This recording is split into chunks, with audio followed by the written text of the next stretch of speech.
Hey everybody, welcome back to episode 2 of the Integrative Marketing Webinar. It's good to be with you today. We're excited. Ryan Harris here, the president and founder of Strategic Social Partners, and I've got my go-to, my right-hand man, my master of all things Facebook ads, Mitch Adams with us. Mitch, you want to say hi? Hello, everybody. Glad you can be on with us. Yeah, it's good to be with you. So last week, in our last week's episode number 1, we talked a little bit about the purpose of social media advertising and why people should engage in the process of running or just beginning their whole journey in the world of advertising, or even just getting on Facebook for that matter. And today's episode, we are going to talk more about what in the world does it mean to actually put together a Facebook page, and what settings should we identify. And we're going to try to do this in 30 minutes. So I hope you're ready for the journey because it's going to be fast. It's going to be furious, and it's going to be a blast. So let's begin the process, Mitch. Okay, not to scare anybody, but it seems like they add more settings that you have to pick every single time I go back to create a new page. Yes. But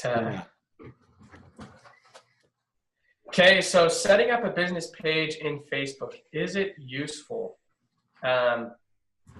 So I guess to start out, we might need to clarify the difference between a business page and a personal profile, right? So a personal profile, that's the way you get onto Facebook. You have to have a personal profile. There's really no other way onto Facebook. And that's just yourself. You know, I have a Facebook profile, Mitch Adams, post stuff about my family, my hobbies on there. And then I get to add my friends, the people that I'm connected with. I get to be friends with them. And it's the most meaningful friends, right? When you have friends on Facebook. That's right.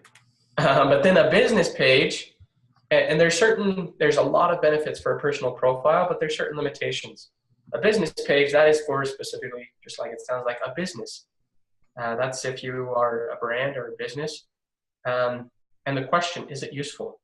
I still see businesses today that set up a quote-unquote business page, but it's actually a personal profile just in the name of their business. So if their business is, well, I know we have Tisha on from Lawn Tech. If they set up, and they didn't do this, by the way, a Lawn Tech page, but they could add friends. Yes. I still see businesses doing this. It's the most useful thing the most useful thing about a business page is that you can run ads and get in front of, just doing a case study yesterday with one of our clients. We had 1.1 million impressions in a month and a half. Because it was a business page, we would never be able to do that on a personal profile. Yeah. So yes, it's useful. Mitch, I think that's a really good thing to bring out, because we get the question all the time, well, should I just keep my business page, or should I go a business or a personal page, and then, like you said, make it a business page, if you will, in a personal account? And the reality is, if you don't make it a business page, then there's a lot of the things that we're going to talk about over the course of this webinar are things you won't be able to accomplish. Like literally, you just won't be able to do, because you can't run ads, like Mitch was saying, at a business, at a personal page. So, and keeping in mind, obviously, that you do get better organic reach on your personal pages. So one of the reasons why we choose to do a lot of our stuff on personal pages in some cases is simply the fact that we get a lot better organic reach on our personal pages, but business pages are really good to get paid reach and really leverage that paid reach to create more success for your business. So keep that in mind. And if you do it right, you can make the two work together. I mean, Ryan, all the time, he's a great example of, he'll do a Facebook Live on either our business page or his personal profile. But in either case, whichever one he does it on first, he shares it to the other one. So they're working together to really build the business. That's right. Cool. Well, let's dive in. You know, the funniest thing about generating traffic in general is it's changed significantly, right? The way that we used to do business in general was all door to door. It was commerce to commerce, individual to individual. As a matter of fact, 15 years ago, I started in the door-to-door world. Marketing in those days was literally people would open their doors to strangers and have conversations about a product and a service. Well, if you think of the transition of where security has gone, home security systems with doorbell cameras, most people are installing doorbell cameras so they can have a form of face-to-face with people without opening the door and exposing themselves to potentially some sort of harm. So kind of an interesting concept there. And door-to-door obviously has always been effective. I'm assuming it will still continue to be effective to some extent, but it may not be perfect in nature. The other common way of generating traffic was cold calls, buying lists of people and getting on the phone and calling people. A few of the businesses that I engaged with early in my career, we did a lot of cold calling. There's a lot of businesses today that do a lot of cold calling. But that's another way of generating traffic, which can be extremely beneficial. And the third way, which I call social leveraging, is obviously Facebook, whether that's organic traffic, whether that's paid traffic, whatever type of traffic you're trying to create in that environment really builds value when it comes to telling a story, sharing an example.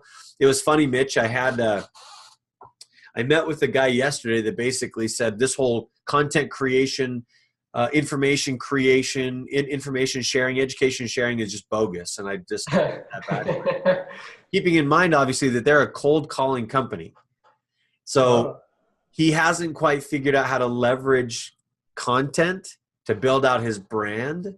And as a result, they're having a hard time growing one of their businesses. He has a couple of businesses, a couple are doing very successful, but this type of a business specifically is struggling because they haven't built that brand equity, which is one of the key things that you need to understand when it comes to starting and building a Facebook page.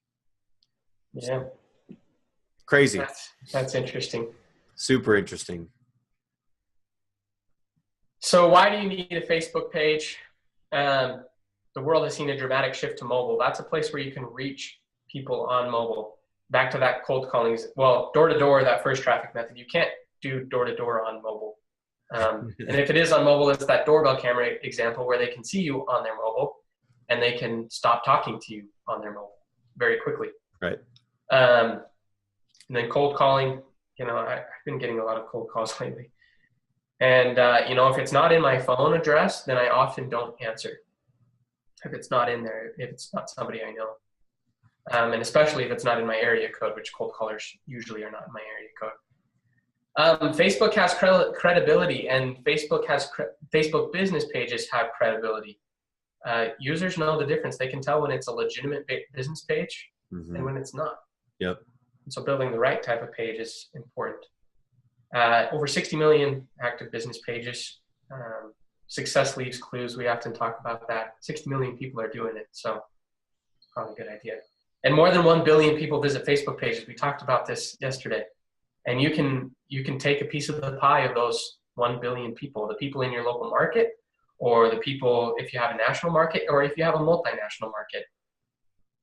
And then ultimately simplify your lead generation is another reason with advertising.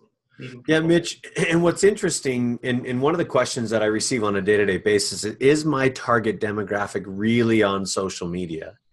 Well, I would venture to guess that if there's more than 1 billion people that visit Facebook pages and over 600 million active users, there's probably a percentage of your market, I would say a higher percentage of your market, that are actively leveraging business pages or actively looking at business pages, especially when it comes to advertising dollars.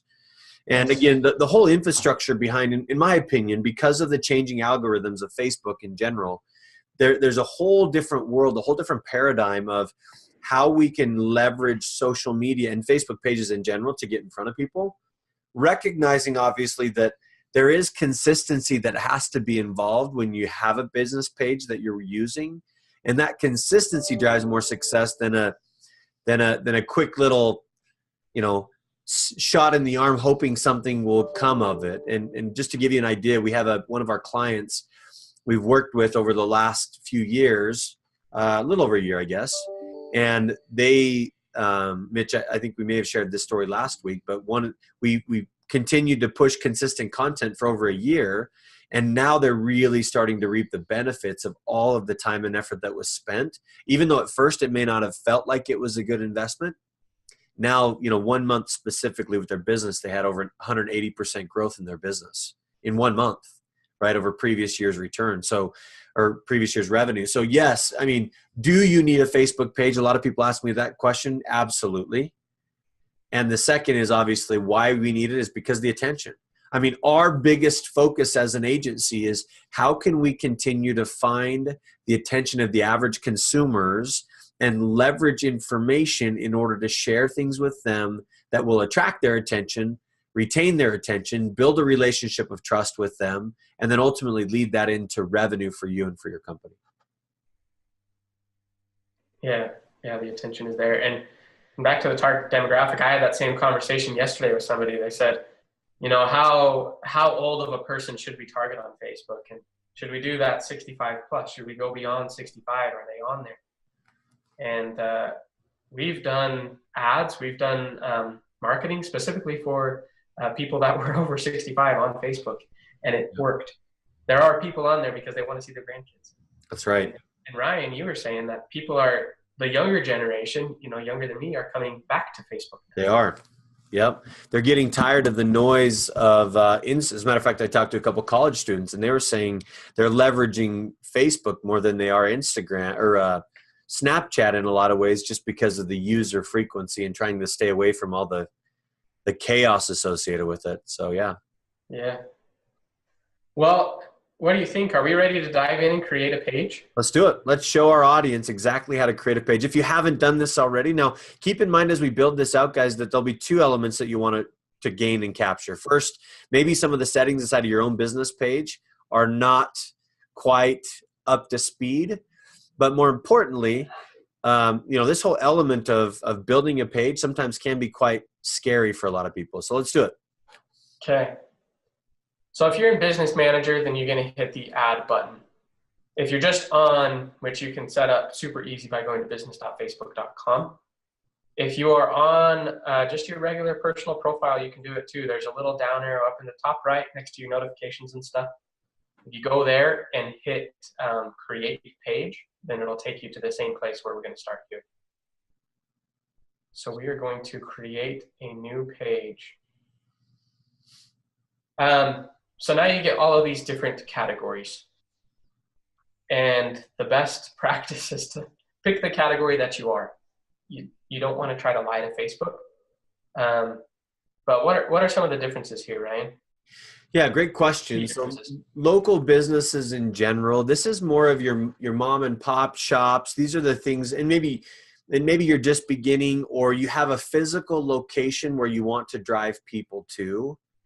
This is where you establish that. Now, I think it's extremely important to understand the type of qualification or quantification of the category you select, because if you select the wrong type of category, you may not be able to run certain types of ads based on the type of category you selected for your page.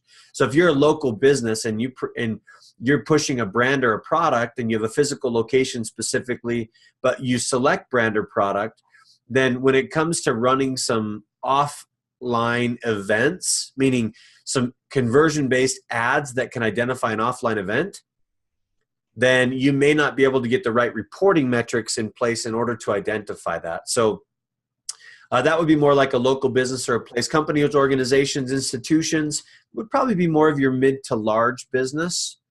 Brand and product, if you're trying to establish a brand around a product or a service, that would be where you'd kind of select that. If you're an artist, a band, or a public figure, you'd want to select that. Entertainment in general, like corn mazes or video studios, movie theaters, or different type of amusement type entertainment stuff, that would be there. And then causes or communities, nonprofit organizations, community organizations would be all developed through that bottom cause or community. And I think, if you're wondering which one should I pick, really the easiest guideline is pick the one that you are. And if you think, which advertising metrics am I going to need? If you pick the one that you are, Facebook has gotten really good at giving you the right ones if you select the right type of page. Yep, correct. So today we're going to do brand or product probably. Yep. And then so you just pick a page name. So we're doing Get Healthy and Fit 2018, right? Yep. So two different strategies in naming your page. If you have like that local business, just name it your business. We have our business page. It's called Strategic Social Partners because that's the name of our business. There's another approach that's more of that goes along with the brand type page, and it's more of a passion-based page. People are going to read this title and they're going to know exactly what this page is about. And they're also, if they relate to it, then they're probably going to want to like the page. I have another page. I ride dirt bikes. I'm running this page kind of as an experiment, which is good for all of you so that I can learn stuff. It's called I Love Dirt Bikes. And I've grown that page by doing almost nothing. I've grown that page to over 150 people because it's I love dirt bikes. And then choose your category. Again, just choose what's best, fits best. And sometimes multiple things fit best. So should we do health? Yep, health and beauty. That's great. Then hit create page. This beginning part really is, they walk you through the steps pretty well.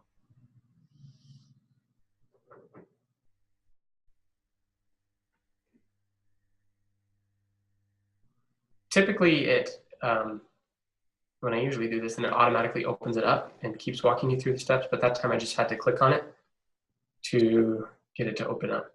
Now, keep in mind, for those of you that are just getting started and you don't have any sort of a business page associated with it, or have never been in the business.facebook.com portal, we'll talk more about that in other episodes. But today, just recognize that you can do this exact same thing from your personal account on Facebook. So if you go to facebook.com, log in, like Mitch said, in the top right corner, there's a drop-down menu. You can create your page from there. And then you'll get to the place where this all looks the same right now.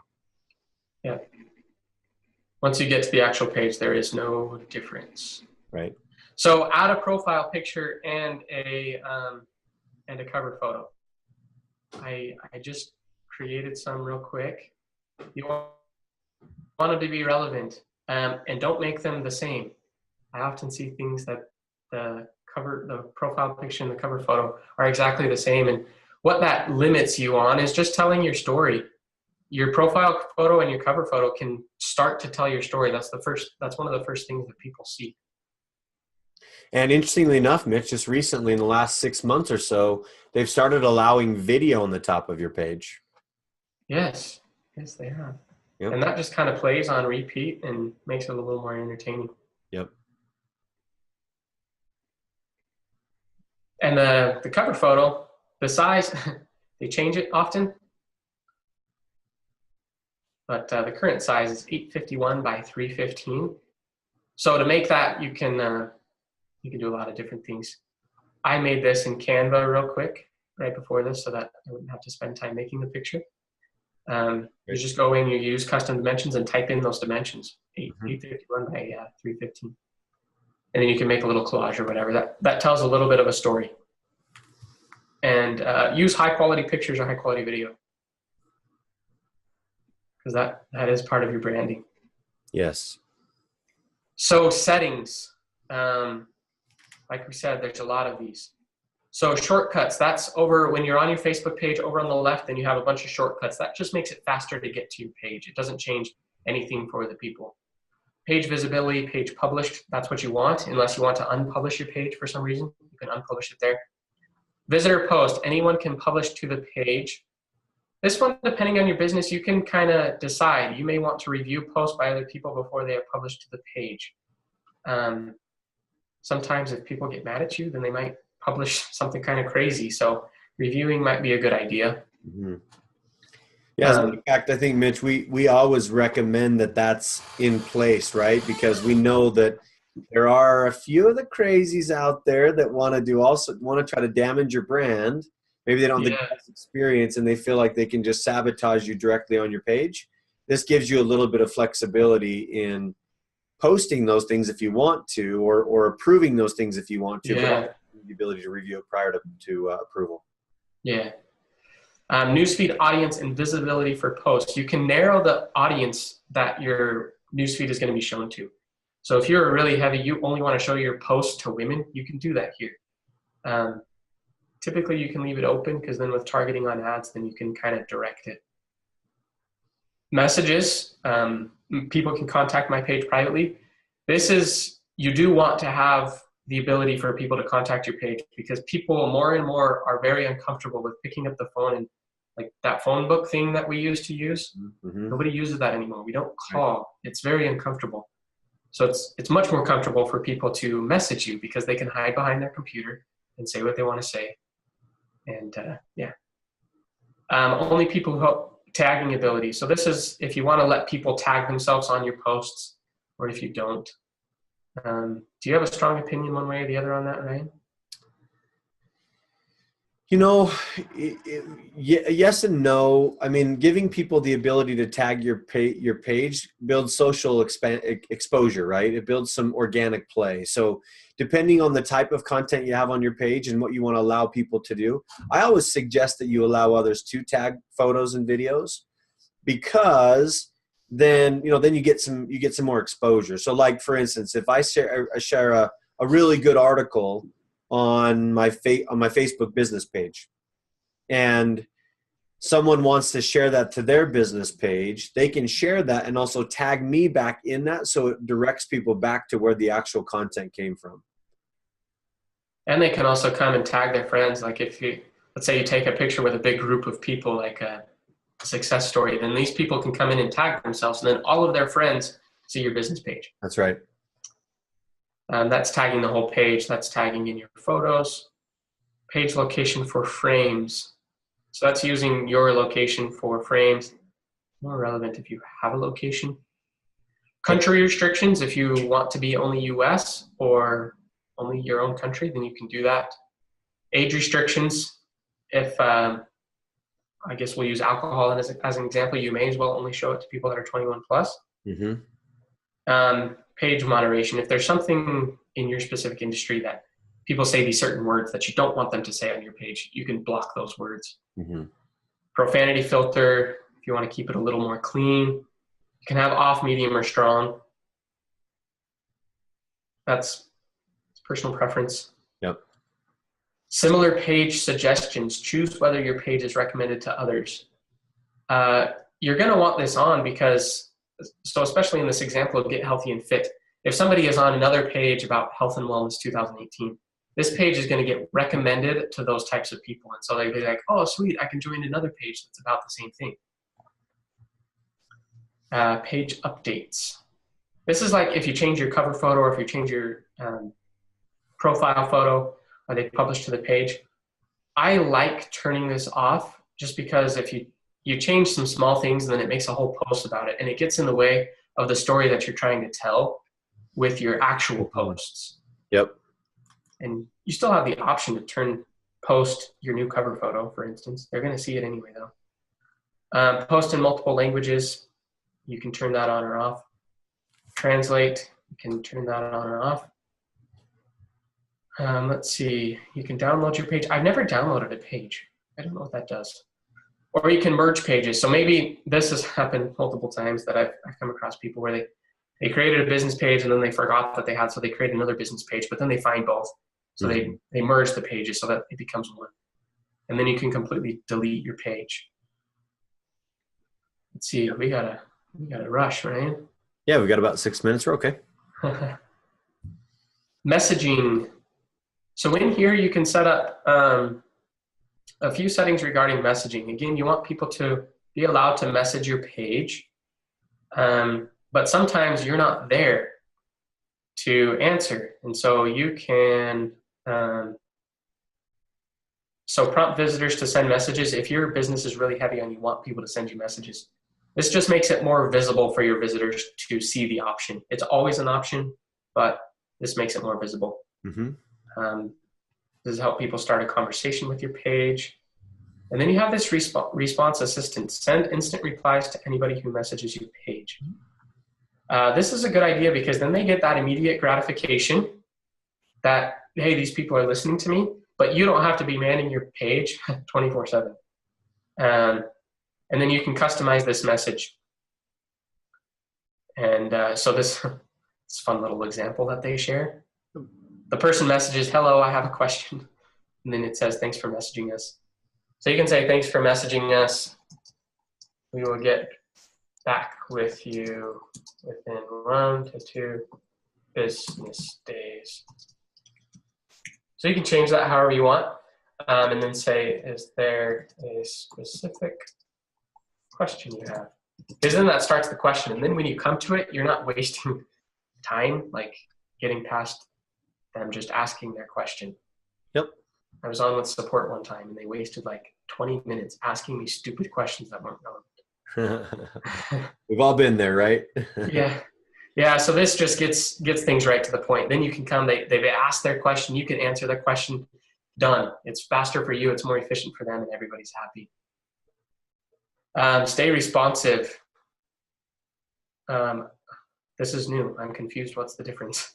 So the stay responsive, Mitch, this is kind of the timeline, right? So this is saying, I will get back to you within a certain time period. They are very similar in nature, but it just basically says, this is more of like identifying and keeping up the responsiveness. Yeah. So they're kind of one and the same. I would suggest that you stick with 1, 2, or 3, right? Not 1 and 2 and 3, but kind of one of these 3 options is what you can leverage there. Yeah. And what these help with as well is pages now, Facebook publishes like, how responsive is this company to messages? Mm-hmm. And so it's good to have these instant replies so that you get a responsive nature so that they feel comfortable messaging you. Yep. So that's messaging settings. Edit page. This one, it's changing pages. This is the tabs. So all Facebook pages have these different tabs: about, photos, videos, reviews, services, different types of things. And so you can set these up based on what you want. So I'm going to turn off default tabs, and I'm going to decide which ones I want to have and which ones I want to leave. This one, they're not going to be able to shop on our page. So we're going to turn that off so that it's just not a tab confusing them. Yep. Offers, we're not going to have offers on this page. Groups, we do have groups associated with this page, so we're going to leave that. So that's this community. Well, you can't turn it off. It's just your page. Videos, events. Yeah, we're going to be having events, right? Yep. And about. And then I also want to change the order. I want to have about up high. I want to have videos up high. And I want to have photos up high. That's all of that I just did. It's all personal preference and it's relevant to your business. That's right. And then you can add a tab here. There's a lot of, this is another place. They are adding options all the time. Oh, live videos. That's a good one. Yep. They're adding tabs here all the time.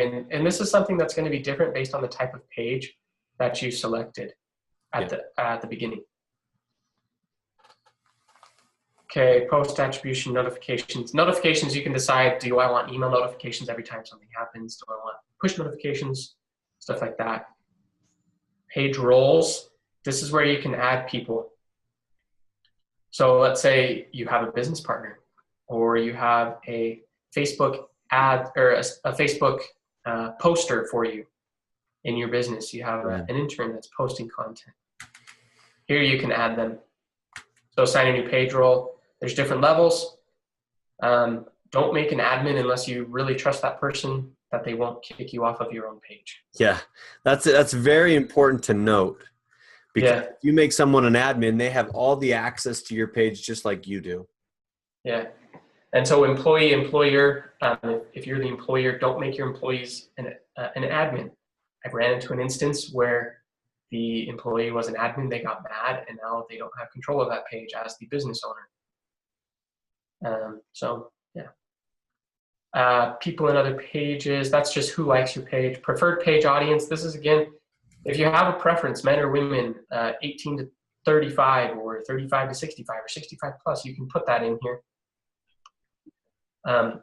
You really only want to do that if it's a really strong nature of your business. If it's kind of like you can still kind of take everybody, but you can then target with ads.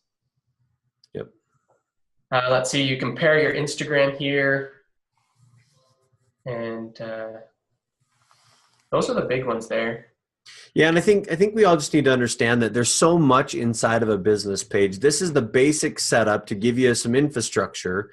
And in next week's episode, we'll talk a little bit more about this. We've run out of time, but we'll talk a little bit more about this. Plus, we'll start adding in some other layers of your Facebook business page, like understanding what the inbox is or what the notifications are, how you can invite friends to become part of your page, what the publishing tools look like, what the insights look like, settings. So make sure you come back next week and get a better understanding in our third episode of all of the things that you should pay attention to on your business page, because it will definitely help you learn how to more effectively leverage and generate more revenue for you and for your business.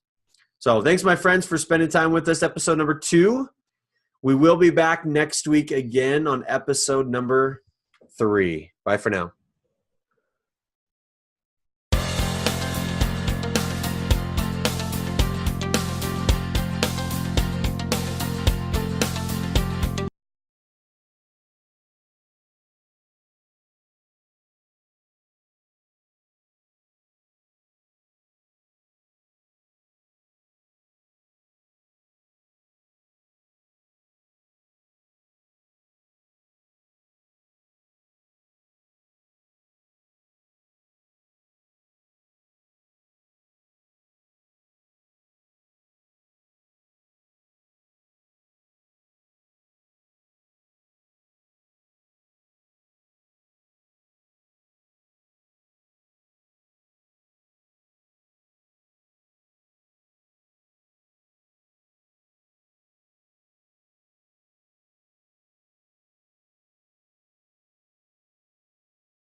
And